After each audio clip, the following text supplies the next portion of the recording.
Greetings and welcome to the Ripple Effect. I am Selena. So, today's topic is about healing before you enter a relationship, before you decide to um, be with the one, I guess. So, this is sort of going to blur into season 6 of Love is Blind.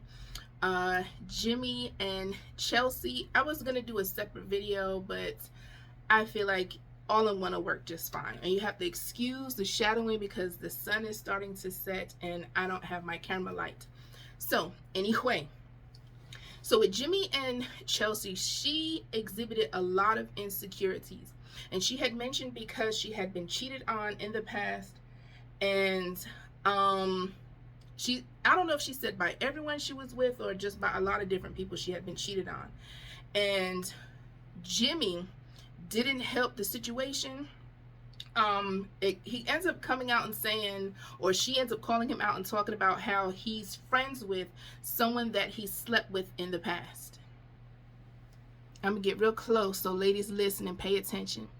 If your significant other is still friends with someone that he was in the Box Spring Boogie with, no es bueno, okay, chicas?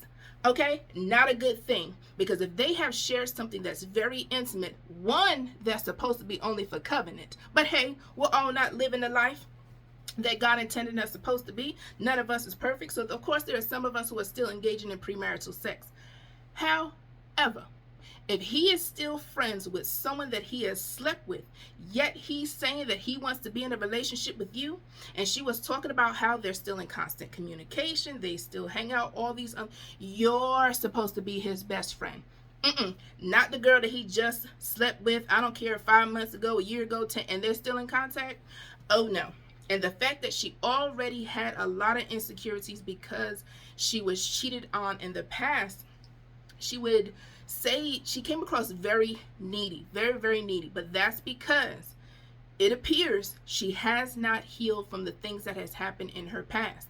And especially being that he was still friends with, still associating with, still hanging out with. She was saying that they talked to each other every day. And she had to worry about that. Now, there are a lot of things, okay? We have a lot of trials, tribulations that we go through anyway. Okay, so why add to it? I'm just saying. Now, I'm going to just switch it up a bit, okay? There are some of us, okay, who are friends with gentlemen we have slept with before. And then say that's just my guy best friend, or whatever story you tell yourself to make yourself feel better. But then you're in a relationship, but if something happens in your current relationship, you run to the guy that you have slept with or your guy best friend. That's just a very murky area. Things, for me, okay, just Selena, things are very black and white. There shouldn't be a lot of gray areas where you have a friend, but he's sort of kind of friend. If you get just right or you get a little tipsy, something might come off and things might happen. It should be clear, decisive lines where if you already are struggling with insecurities, being in a relationship where a man has a lot of female friends, and there are some, okay, who will say it is possible for a man to have a platonic relationship with a female friends. That could be true. I wouldn't know. I'm not a man. But what I am telling you, as a woman, I make sure the lines are very clear. I'm not maintaining friendships with my ex, okay? I'm just, the devil's brother. I'm not maintaining friendships, any type of relationship, call, text, happy birthday, Merry Christmas, how's your grandmother? I don't care. I have moved on, and so should you. You shouldn't want to have this gray area, because let me tell you the truth. Some people keep those doors open. It's like a just in case. It's like walking through life with a life jacket on. You're so afraid of being alone. You got that somebody that you can always call on late at night when you're lonely, that after 10:30 to 5 a.m. booty call time. That type of person, some people want to always keep that person around because they don't want to necessarily be single and work on themselves. And that is something that God has called us to do, to be healed and whole before we enter a relationship. We should be in our prayer closet asking God to help heal us, because we have a lot of damaged people who are entering relationships damaging each other. Or even worse, you're damaged and then you enter in a relationship with somebody who's a whole person. Hopefully they figure out quick that you still need to work on yourself. And as I said before, I'm not saying any of us are perfect. However, if you're going to enter a relationship and be committed, because not everybody want to be committed when they enter a relationship, but if you want to be committed and you are requiring that, because some of us do not require that from a man. We will enter a relationship or think we're in a relationship and he hadn't even asked you to be his girlfriend. You out there washing his clothes, cooking him dinner, paying his bills, and he hadn't even asked you to be his girlfriend. Oh my goodness. And you're sitting there like a fool. Do you hear me? A fool. Because if he hasn't asked you to be his significant other, his girlfriend, don't just assume that you are. Make it clear, contractual. We are in this together, so we are on the same page. That's how people get stuck in situationships, because they assume that the other person has said, or because of their behavior, well, I get treated like a girlfriend, or I get treated like a boyfriend. No, it needs to be very clear and decisive. And so for those of us who are thinking about entering a relationship, we need to make sure that we are healed. Now, I don't know if we're going to be all the way 100% healed, because in a relationship, a godly covenant relationship, there is healing that will take place. Because in Ephesians, when the Bible talks about a man loving his wife as Christ loved the church and presenting her spotless and blemish free, that comes through healing. But some of y'all don't know about that, so get in your Bible. But you want to make sure that you are healing. If you have these insecurities, you can discuss it, but be careful. Because there are some men, when you discuss your weaknesses and insecurities, they will weaponize it and use it against you. So you have to be careful in making sure that it's a safe place. And if he has female friends that he's not willing to I wouldn't say necessarily let go, have clear, decisive boundaries, that's going to be an issue. And I'll tell you a personal story. I'm closing.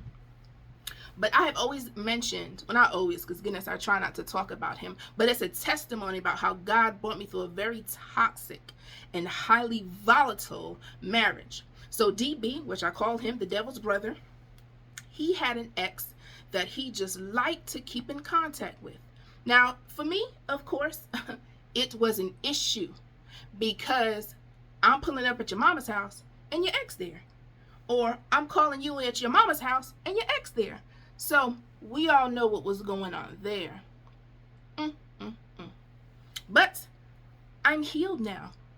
Thank the Lord. And I have a testimony to understand and know one thing about him that was an issue. He was not willing to put her in her place and let her know that, one, you have a wife. You are secondary or tertiary at the bottom of the line, sis, okay? And so for me, like, why should I check another woman? You are in covenant with me. And that's a problem for some of us. We will want to check the other woman and be like, I know you're not with my mans and wanna all of that, when they are not the ones who have made the commitment to you. And so some of us are arguing with women in DMs, or if you see them in the street or on their job or whatever it may be. You're arguing and wanting to fuss and fight over a man who has not laid the clear boundary and let you know where your place is, which should be first, numero uno, primero, nothing more, nothing less. And if he has not said those things, you need to make sure and have a discussion. Now, I'm not saying day one. I mean, at least, water the plants, okay? Let the grass grow a little bit.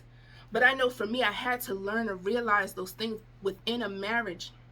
That was a huge issue, that he was not willing to put his ex in her place. And he would say things like, stupid stuff, like he doesn't know how to tell her, or, I'm not one to just I guess, toss a person aside or say you can't be friends with her, which, like I said, sometimes you can't be willing to believe all this stupid lies that some males, because they're not men, will tell you.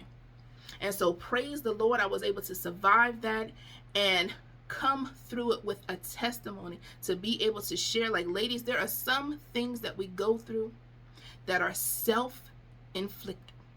I know that hurt. It hurt to say that, but some of the things that we go through is trials. We look down, we're shot in the foot, and then we wonder what happened. We the one holding the gun. We the one who did it to ourselves. We have to be willing to take the time. One, stop rushing God's timing. Stop rushing it. It's hard.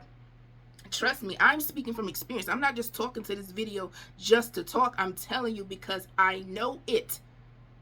Sometimes you have to wait. And not all the time we're going to like God's answer. But some of us don't want to wait. So we rush, hop, skip, jump, run all in a relationship. And then wonder why we're unhappy, why there's so much trial and tribulation, why we're having babies outside of wedlock, because we haven't healed and we're rushing God's timing. So I'm encouraging you, ladies. One, make sure that you are healed before you enter a relationship. Take your time and heal yourself, because I'm telling you, it's much better to be with a person that is whole than a person that's looking for someone to complete them. So as always, ladies, thank you so much for watching.